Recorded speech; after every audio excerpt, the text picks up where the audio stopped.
el informativo. Una buena tarde, tengan todos bienvenidos al informativo de NTN 24. Hasta ahora Carlos Figueroa y Ruth del Salto junto a ustedes en este lunes 10 de junio del 2019. Carlos, ¿qué tal? Hola Ruth, buenas tardes, feliz inicio de semana de labores para todos. En esta hora vamos a revisar lo que es noticia alrededor del mundo.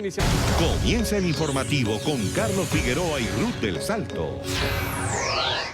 El presidente de Estados Unidos, Donald Trump, vuelve a amenazar con imponer aranceles a todas sus exportaciones. El mandatario dijo que si el Congreso mexicano no apoya el pacto migratorio alcanzado el viernes pasado, las tarifas van a entrar en vigencia. Así es, este acuerdo establece que el gobierno de Andrés Manuel López Obrador va a tomar medidas para frenar la migración hacia la Unión Americana y en reciprocidad, la Casa Blanca no impondría aranceles. Emiliana Molina en Washington con el reporte. Emiliano, una buena tarde.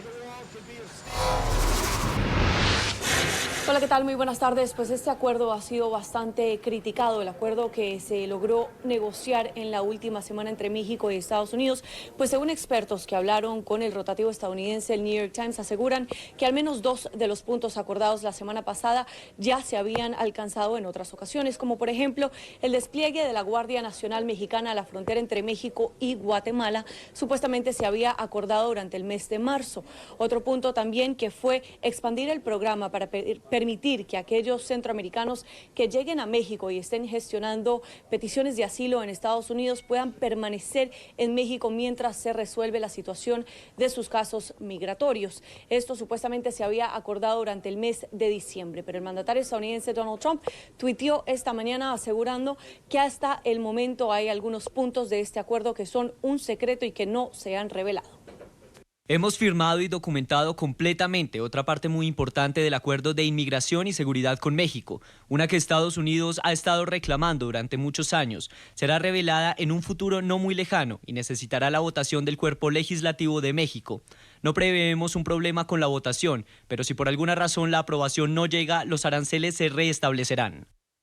Una parte de este acuerdo entre México y Estados Unidos reitera que aquellos centroamericanos que lleguen a la frontera sur de la Unión Americana serán retornados a México para esperar a que se solucionen sus casos en Estados Unidos, algo que preocupa a algunos expertos políticos que reiteran que México no tiene los recursos suficientes para lidiar con todos los migrantes que esperan en la frontera para ser procesados. A largo plazo sí considero que deberían de generarse mejores opciones como proyectos de inserción a las personas que regresan, que son deportados al país o que obligadamente no cumplen los requisitos para poder insertarse al mundo de estos países, de Estados Unidos o México. Entonces, sí, los proyectos de reinserción, ¿verdad?, al mercado laboral, los programas de seguridad son muy importantes y también todos aquellos programas de generación de empleo.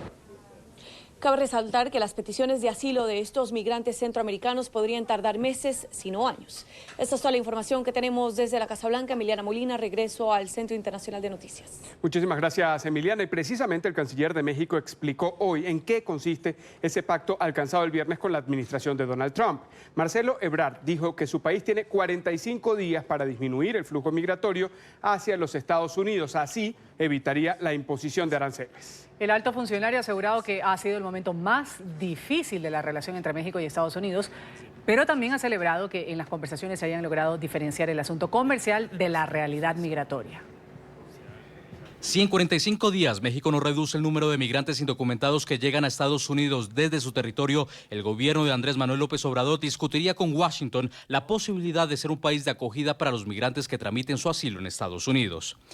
El gobierno de los Estados Unidos llegó a la reunión donde estuvo el señor vicepresidente de los Estados Unidos diciendo que la única manera de que no hubiese tarifas hoy era que México aceptara y firmara el fin de semana un acuerdo para ser el primer país de asilo, o dicho de otro modo, ser el tercer país seguro.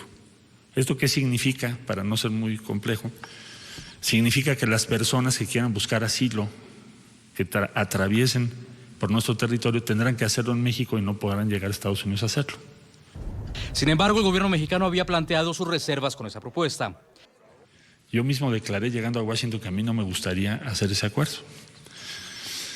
Entonces, después de muy intensas negociaciones, llegamos a 2 medidas, una propia y otra de ellos, y se acordó un plazo para hacer las cosas y ver quién tiene razón.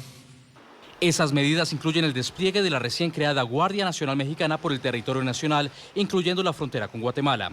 Eso ya estaba establecido. ¿Qué es lo que se va a hacer? Pues hacer el despliegue más rápido. También se comprometió a recibir a los migrantes que cruzaron a Estados Unidos para terminar su proceso de asilo en territorio mexicano. Y es lo que estamos haciendo. ¿Cuántos hemos recibido? Más o menos 10,000 personas, según se informó hoy en la mañana. Para aquellos que dicen que nos van a mandar cientos de miles, hay 10,000. ¿Y por qué estamos haciendo eso? Porque estamos comprometidos con que esa persona termine su proceso de asilo. Marcelo Ebrard advirtió que entrar en una guerra arancelaria con Estados Unidos podría costarle a México la pérdida de 1.200.000 empleos, la caída de 1 punto del Producto Interno Bruto y un aumento del 10% en el IVA, lo que a su juicio traería una crisis económica. Según lo anunciado por el gobierno de México, hoy inicia el despliegue de 6.000 efectivos en la frontera sur. Ante las presiones de Estados Unidos sobre la imposición de aranceles, efectivos de la recién creada Guardia Nacional llegarían a los pasos limítrofes con Guatemala para así evitar el cruce de migrantes de manera irregular. Pese al anuncio, medios de comunicación aseguran que aún no hay tal militarización y que en horas de la mañana varios migrantes lograron cruzar en balsas y por las trochas hacia el territorio mexicano. Según los reportes, son solo 103 los policías que permanecen en la estación migratoria de Tapachula, ubicada en el estado de Chiapas. Los uniformados adelantan revisiones exhaustivas a vehículos particulares y también a carros de transporte público. En los operativos participan además funcionarios del Instituto Nacional de Migración y de la Policía Militar. La economía mundial en riesgo. Los ministros de finanzas del G20 han advertido que las actuales guerras comerciales podrían afectar el crecimiento económico global. La conclusión se dio a conocer en un comunicado tras una reunión de los representantes del bloque en Japón. Estos ministros han evaluado antes de la reunión anual las tensiones que mantienen Estados Unidos con México y China. El texto también aborda los impuestos a los gigantes de Internet como Google y Amazon.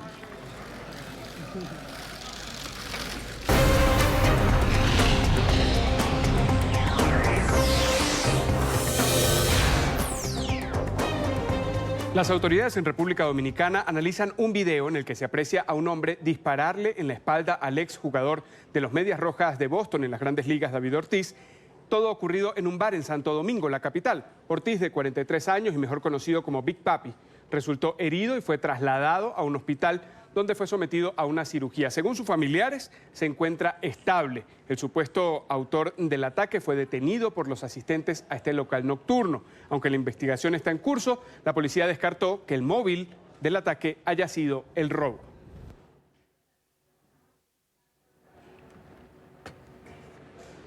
Y hoy será procesado en el estado de California Nason Joaquín García, el líder de la Iglesia de la Luz del Mundo, con sede en más de 50 países. García fue detenido la semana pasada, fue acusado de violación y de extorsión. Sin embargo, sus feligreses aseguran que él es inocente. En Miami, Paola Serna tiene las reacciones a la noticia. Paola.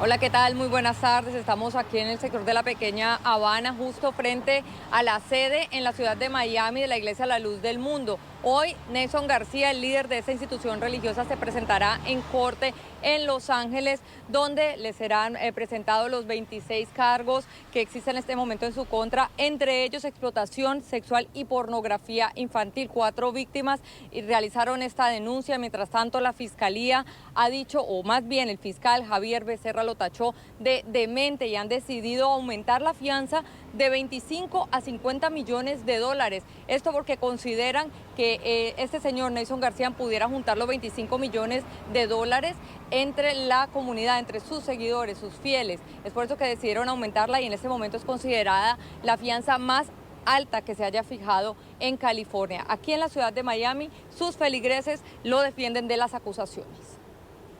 Yo lo conozco a él desde hace 40 años, o sea, cuando yo tenía 17 años, yo me bauticé en la iglesia. Sé que es un hombre íntegro, un hombre limpio, honorable.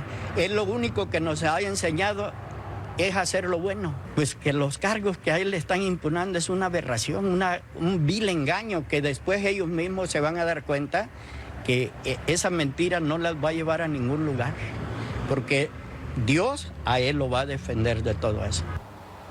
La Fiscalía está convencida de que hay más víctimas en este caso y es por eso que están animando a la comunidad a realizar las denuncias. Muchas de ellas pudieran ser indocumentadas. Es por eso que también la Fiscalía ha dado la garantía de que las personas que realicen esta denuncia pues no tendrán ningún inconveniente en materia migratoria. La información desde Miami, soy Paola Serna para NTN 24. Gracias, Paola, por ese reporte desde Florida. Una persona ha muerto, 6 resultaron heridas en un accidente en un complejo de apartamentos en el centro de Dallas. Oh my God, the crane is falling over. Oh my God. Oh my God. Justamente este es el momento en el que una grúa cae sobre un edificio de apartamentos ocasionando varios daños en la estructura. El colapso fue causado por los fuertes vientos que azotaron el estado de Texas en las últimas horas. Según la policía, fue necesario utilizar perros de rescate para buscar activamente en la propiedad a personas desaparecidas y heridas. 2 de las personas lesionadas se encuentran en estado crítico. El canciller del régimen de Venezuela acusó a la ONU de mentir sobre las cifras del éxodo migratorio. Jorge Arreaza señaló a la Oficina de las Naciones Unidas para los Refugiados, ACNUR, de, según él, inflar el número de venezolanos que han salido del país. Aseguró que el objetivo del organismo es solicitar más apoyo financiero internacional, que según indicó, no es entregado a los afectados. Sin embargo, Arreaza no precisó los datos que maneja el régimen madurista sobre el número de migrantes que cruzan la frontera huyendo de la grave crisis. Pero no contemplan el respeto al derecho internacional.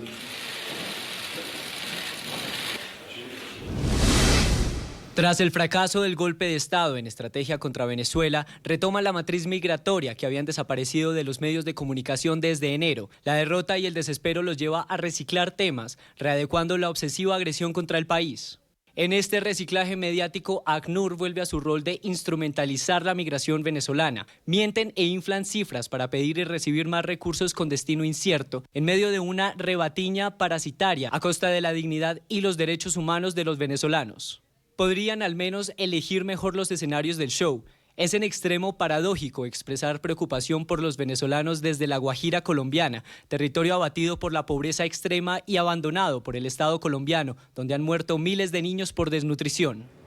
La Agencia de la ONU para los Refugiados habría alertado la semana pasada de que ya son más de 4 millones los migrantes y refugiados venezolanos en todo el mundo. Vamos a revisar cuáles son los principales países de acogida.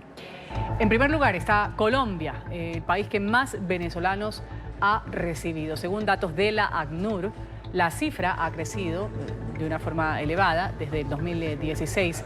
Llega a casi 1.300.000 personas.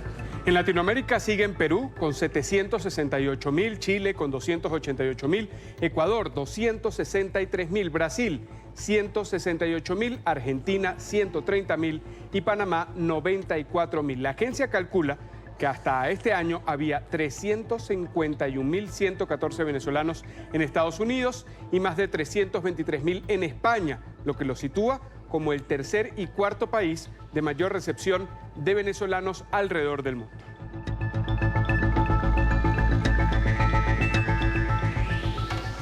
Entre tanto, la policía de Colombia ha adelantado un operativo por los pasos ilegales conocidos como trochas que comunican su territorio con Venezuela. Los uniformados han llegado hasta estos caminos que sirven como lugares de paso cuando se mantiene cerrada la frontera. Los funcionarios han eliminado los puentes improvisados construidos por los ciudadanos venezolanos sobre el río Táchira.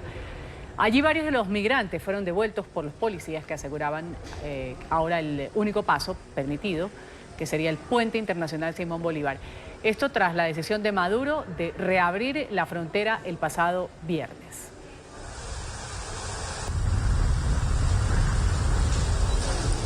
Los habitantes del popular barrio Petare en Caracas salieron a las calles para rechazar la presencia de la Fuerza de Acción Especial, FARES. Acusan a este comando de la Policía Nacional Bolivariana creado en el 2016 ante la crisis en el país de hacer allanamientos ilegales, de robos y de la muerte de habitantes de la zona. NTN 24 se mantiene en el lugar de la noticia con Oliver Fernández. Oliver, una buena tarde. Sí, así es. Muy buenas tardes, gracias por este contacto. Nos encontramos en Petare, uno de los barrios más grandes de Latinoamérica. Como ustedes pueden observar, Gran cantidad de personas se apostaron acá para protestar en contra de las fuerzas especiales de la Policía Nacional Bolivariana. Ellos han dicho que mantienen a estos grupos de seguridad instalados desde el pasado 23 de enero, desde que se juramentó el presidente encargado de Venezuela, Juan Guaidó. Han denunciado que estas fuerzas especiales cometen abusos en contra de los ciudadanos, en contra de los niños, en contra de los adultos mayores y de las personas que vienen a trabajar, vienen de su trabajo. También han dicho que prácticamente están viviendo un toque de queda en esta localidad. Pero vamos a escuchar entonces los testimonios. ¿Por qué mataron a mi hijo? ¡Mataron a todos! Porque yo soy inocente, mi hijo no tenía nada que ver, nada. Ellos llegaron, se metieron a la casa y la apuntaron a ella, apuntaron al niño, apuntaron a todo el mundo. Como que si uno es un malandro, aquí todos no somos malandros, mano. Aquí toda la gente lo que quiere es vivir y trabajar, más nada. El hijo mío tiene 2 días que no duerme, entonces yo quiero saber dónde está la lona en este momento para eso, pues, porque uno hace la denuncia y no lo escuchan, mano. Y el menor tiene 7 años, al que apuntaron, tiene 2 noches que no duerme. Tengo que dormir con él y mi esposa porque se para alterado. Y que ahí viene el FAE, no puede escuchar cualquier ruido porque es el FAE, o sea, cualquier cosa es el FAE. Entonces, cónchale, ¿cómo se hace con eso? Ya lo ha visto, las acciones de ellos, y los niños se asustan y se corren a esconderse. Papá, viene el FAE, mamá, viene el FAE por ahí. Uno tiene que estar guardando los pocos que tiene, los artefactos eléctricos, las comidas y todo eso, escondiéndolo porque ellos se la roban. Los habitantes de esta comunidad también denuncian que en la madrugada estos funcionarios se suben encima de los techos y los comerciantes son extorsionados. Lo peor que han hecho es asesinar a nuestros jóvenes. Lo peor que han hecho es golpear a nuestras mujeres. Lo peor que han hecho es amedrentar a nuestros comerciantes. Lo peor que han hecho es meterse en nuestras casas, consumir droga, chicas, dentro de los hogares con nuestros niños ahí, pegarle a nuestras mujeres. ¡Fuera el FAE de José Félix Rivas! Y es que hasta en la iglesia, estas fuerzas especiales de la Policía Nacional Bolivariana han cometido abusos. Así lo denunció el párroco de esta localidad, Luis Chaparro.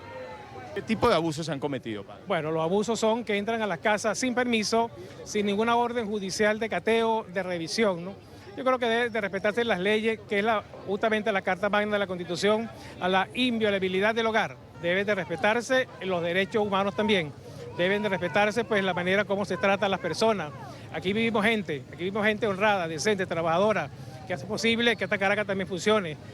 Ojalá pues tengamos esa consideración de estos organismos policiales a la hora de entrar a cada hogar de cada familia. Habitantes de Petare, uno de los barrios más grandes de Latinoamérica, le exigen al régimen de Nicolás Maduro enviar cuerpos de seguridad que de verdad cuiden a la población. Denuncian que el FAES lo que ha hecho es amedrentarlos. Es la información que manejamos desde Caracas. Continúen con más en nuestro Centro Internacional de Noticias. Nación en Colombia por el asesinato de 3 soldados en un ataque con explosivos en una carretera del departamento de Arauca. 9 militares más están heridos, 3 de ellos tienen diagnóstico reservado. 2 de ellos fallecieron, uno al lado y aquí al lado mío falleció, me cayó encima el cuerpo y todo. Él es Davinson Baldovino y habla de la pérdida de 2 de sus compañeros, soldados que como él fueron blanco de un atentado cuando viajaban en un camión del ejército por la vía que conduce a Tame en Arauca con Hato Corozal en Casanare. Fueron 2 las cargas explosivas que fueron activadas al paso del vehículo. De los 17 uniformados que se trasladaban por la vía, 12 resultaron afectados. 2 de ellos murieron en el lugar. Al hospital de Arauca y de Yopal fueron trasladados los heridos. Nosotros íbamos a darle seguridad a un grupo que habían dado información que han puesto una bomba en una pista de coleo y nosotros íbamos para allá y cuando sentimos fue el tramajazo, el golpe. La explosión. Eran 2 los camiones, pero el que iba atrás fue el que recibió todo el impacto de las explosiones. Iban 15 adelante, una NPR, y nosotros íbamos más atrás. Nosotros fuimos los que caímos, los que íbamos atrás. Yo iba así al lado, así, cuando sentí fue una explosión de pronto, así. Yo me agaché, yo le dije al compañero mío, ¿qué pasó, Pulso? Y ya, yo cuando me miro así, tenía todo el chaleco lleno de sangre. En las últimas horas, el gobernador de Arauca anunció una recompensa de 50 millones de pesos a quien dé información para poder capturar a los disidentes de las FARC, quienes son los responsables de este ataque que cobró la vida de 3 héroes de la patria. Médicos y enfermeras de todos los hospitales de Caracas están protestando frente a la sede del Ministerio de Salud. Ellos rechazan la falta de inversión en los centros médicos, además piden mejoras laborales. NTN 24 está en el lugar de la noticia con Luis Alejandro Laya. Luis, adelante, buena tarde. Hola, buenas tardes. En Venezuela, trabajadores del sector salud han protestado nuevamente ante el ministerio de este sector. Han señalado en una toma simbólica que no continuarán aguantando las situaciones que hoy viven. Indican que no tienen insumos, que no tienen condiciones de trabajo y que los sueldos no les alcanzan ni siquiera para comprar la comida de una semana al mes. Señores, están pasando hambre y no aguantan más esta situación. No nos alcanza el sueldo tampoco para darnos, para la comida, para lo que poco comemos. Si compramos una cosa, no podemos comprar todo.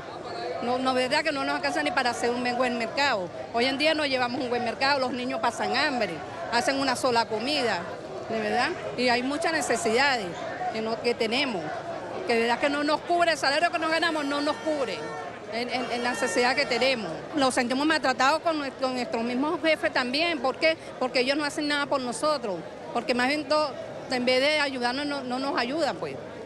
Los servicios cerrados porque no hay insumos. O menos yo trabajo en una área, yo trabajo en el servicio de hemodinamia. Tenemos 3 años cerrados de servicio. Que es que no contamos con los insumos, los recursos, los reactivos, el material médico quirúrgico y una infraestructura adecuada para brindar esta atención de calidad.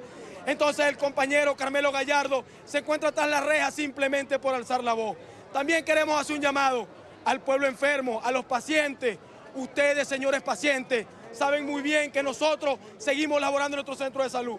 Pero ustedes también tienen el derecho de exigirle al ministro de Salud, al señor Carlos Alvarado, que desde hace bastante rato no visita un hospital en Venezuela, a que le dote inmediatamente de insumos, de recursos, de reactivos a los hospitales. Además señalan que son amenazados y perseguidos por las autoridades al reclamar por lo que ocurre en los hospitales. La última amenaza ha sido de Nicolás Maduro, quien ha indicado que el CICPC investigará a todos estos trabajadores que presuntamente robarían insumos de los hospitales. Señalan es una cacería de brujas para callar bocas. Y el presidente Maduro acaba de asignar al CICPC para que entre a los hospitales, para que revisen y chequeen y meta preso a la gente, para que a quien ellos dicen que están robándose los insumos. Se roban los insumos los trabajadores de los hospitales, como ellos denuncian. Si no hay nada en los hospitales, ¿qué nos vamos a robar? No hay nada, los hospitales no tienen nada, no podemos robar nada.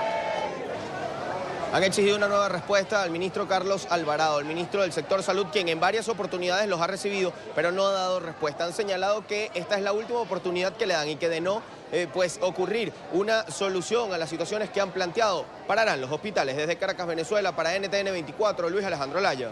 Luis, gracias por tu reporte desde Caracas. Se mantiene la alerta en Estados Unidos por el brote de sarampión, considerado ya como el peor de la historia de todo el país. Según las autoridades, la epidemia se extendió a los estados de Idaho y Virginia. La semana pasada se informó de 41 nuevos casos en los que va del 2019.